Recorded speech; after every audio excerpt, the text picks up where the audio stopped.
Hi, I'd like to share my near-death experience with others. I'm going to read my story for you.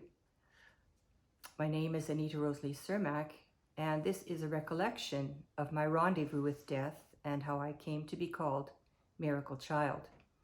Surgery on my left leg to strip a vein, which had been collapsed 7 years earlier and causing me debilitating pain, was scheduled for July 3rd, 2018.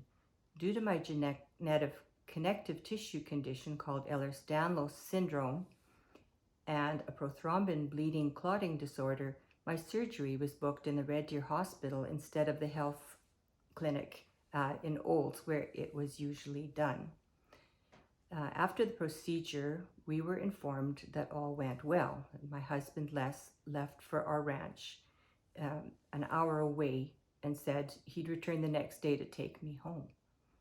My roommate and I chatted through the curtain between us for much of that night. Just after 6 a.m., I decided to visit the washroom. The light in our room was dim, and as I walked by, I could barely make out my companion's form sitting on her bed. I waved and said, "Hi, roomie." Upon entering the bathroom, I locked the door, but then immediately unlocked it.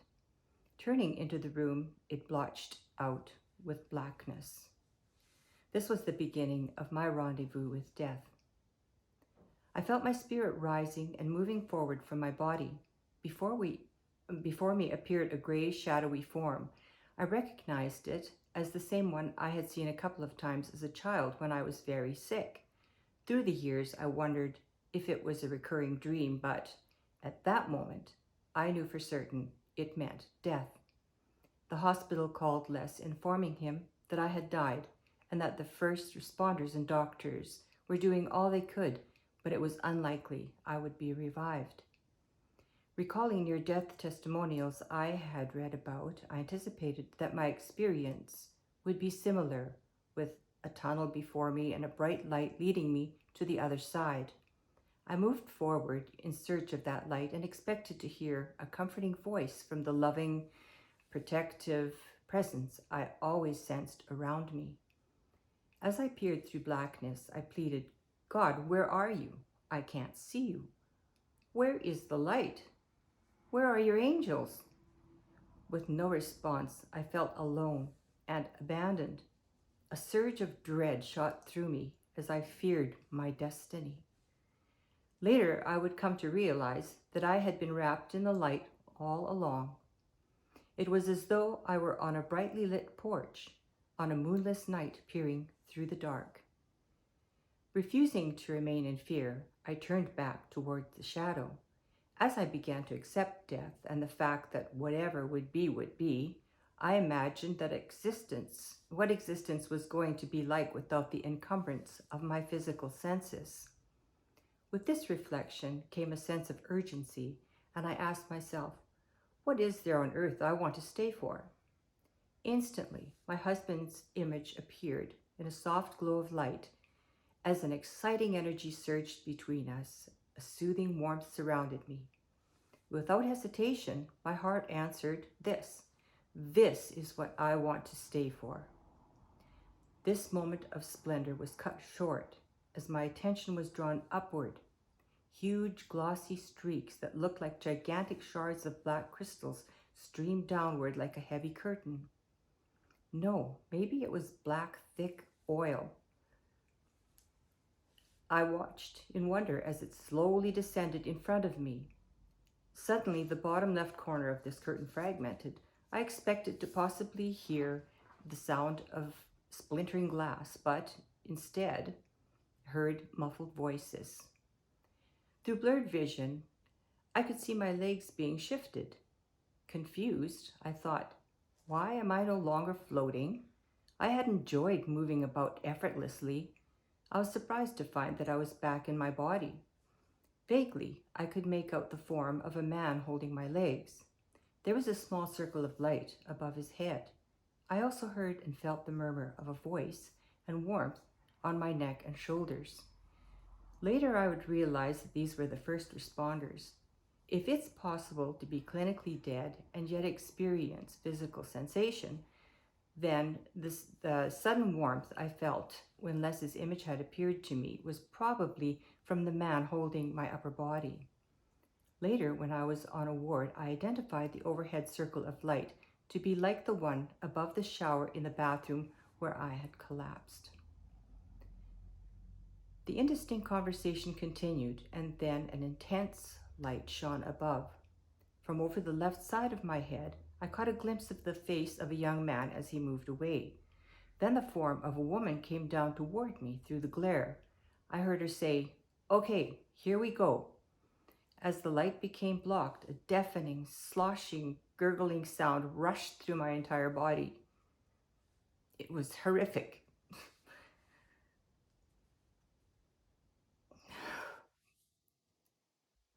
Whoosh, whoosh, whoosh. In my mind, I screamed, "Please, God, make it stop." Whoosh, whoosh. Then finally came the welcome relief of black silence. The first responders performed CPR on me for 45 minutes. My heart refused to beat, even after defibrillation. An injection of a clot buster blew the clots out of my heart and arteries, but also ruptured the arterial vein at the top of my left thigh, which had been weakened from the surgery. It bled profusely. A second defibrillation triggered a pulse at as the doctor frantically reconstructed my vein. In 2.5 weeks in ICU, 20 units of hemoglobin plus 3 fresh plasma transfusions and other components of blood were administered to me. I'm extremely grateful to the blood donors. I was intubated twice, and my brain had been deprived of oxygen for 20 minutes. Fortunately, no sign of neurological deficit was detected with a brain scan. However, a small brain bleed was identified. Upon recovering the information, getting this information, I wondered if the bleed could have been the thick, mysterious curtain which had distracted me earlier. After I was stabilized, it was unknown whether I would regain consciousness or survive. I never saw, heard, or felt anything until around 4 p.m. that afternoon, when a far-off voice caught my attention. It beckoned me and drew me downward from oblivion. I could hear, "Mom, Mom." It sounded like my son, Jason, pleading, "Come back, Mom." Why is he saying that? I'm right here. "We need you, Mom. We love you. Squeeze my finger if you hear me." Desperately seeking my senses, I could feel something in my left hand and prayed that I'd be able to respond to his command. Summoning up all my strength, I tightened my hand and obediently squeezed. She squeezed my finger. His ecstatic outburst startled me, and my eyes flew open to see light and Jason as he turned away. In that moment, I wondered if he was feeling enraptured as I had when he was born 41 years earlier. I could see Les as he came toward me. With the tubing down my throat, I couldn't tell him what had transpired and that I had seen him when I was near death. He leaned over and softly kissed my face. It was my first kiss from the man my heart had spoken for. Knowing my experience was unique, I played it over in my mind many times so that I'd be able to share it verbally when I was able, and eventually write it down. Soon my family came and gave me courage with the unique individual gifts of love each one poured over me as they surrounded my bed. Incandescent colors and sparkles radiated from them. Communicating with charades was futile, so I was happy when Jason came to the rescue with a black marker and a small whiteboard for me to write on. For most of 3 days, my hands were strapped down to prevent me from pulling out my breathing tubes.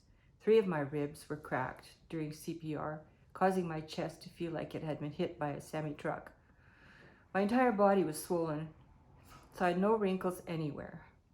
I was covered with larger than toonie-sized blisters filled with blood and fluid, and thankfully, they didn't sting. Scans revealed new and previous abdominal bleeds and pulmonary embolisms. Two huge hematoma, or pouches of blood, in my abdomen caused me agonizing pain, and my kidneys had shut down. Since I wouldn't have survived surgery, everything was left for my body to heal over time. Only God knew I would survive. While I was in the hospital, I never felt angry, frustrated, or anxious. My time was measured in moments, and all I had to do was flow from one to the next. Everything I experienced after regaining consciousness was a first. The glimpse of light, a kiss, independent breath, the taste of food, cool air on my cheek, news of renewed kidney function, walking, the trickle of running water on my hands. Each event was a hallelujah moment. Happy tears flowed as the words and melody of the song "Morning Has Broken" came to me. Indeed, morning had broken for me. My case had been documented in the medical journals, and my doctor concluded that since no human could have survived what I had, that I must be an alien. First responders visited me and said everyone was astounded and thrilled that I had survived. They called me Miracle Child. When I was discharged from the hospital in August the 1st, 2018, I was told it would be 1.5 to 2 years before I would function efficiently in the adult world. This proved to be the case. My physical and cognitive disturbances continue to improve as my body, mind, and soul resync after the major reboot. In July 2019, my husband Les and I moved to Vancouver Island, where retirement allows us ample opportunity to enjoy our time of healing and recovery. I feel truly blessed to be a miracle child after my rendezvous with death, and happy to be able to share the experience.